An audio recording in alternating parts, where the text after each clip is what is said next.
अस्सलाम वालेकुम सिंध वासियो। उम्मीद तो ख़ुशि हूंदा पंहिंजे घरनि में पंहिंजे बचड़नि सां। हीअ वक़्तु सिंध सां निभाइण जो आहे, सिंध सां मल्हाइण जो आहे, सिंध खे बचाइण जो आहे।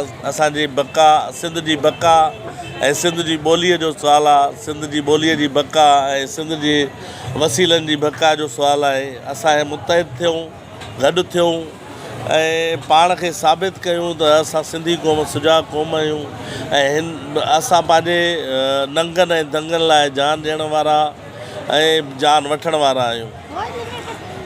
छो जो असांजे वॾड़नि, असांजे अकाबरनि नारो हयो हुयो, मरसूं मरसूं मरसूं मरवेसूं सिंध न ॾेसूं।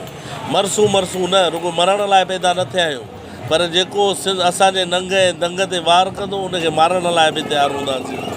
इंशाअल्लाह मरसूं मरवेसूं सिंध न ॾेसूं।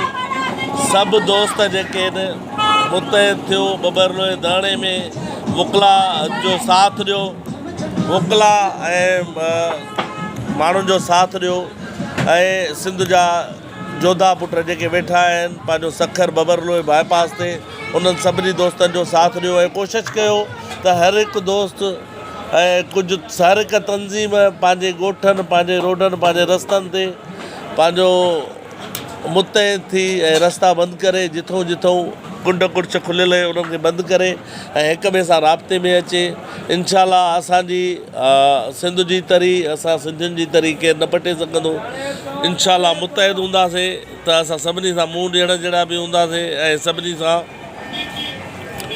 सभिनी खे इहो बि ॿुधाईंदासीं त असां सिंधी सुजाॻ आहियूं।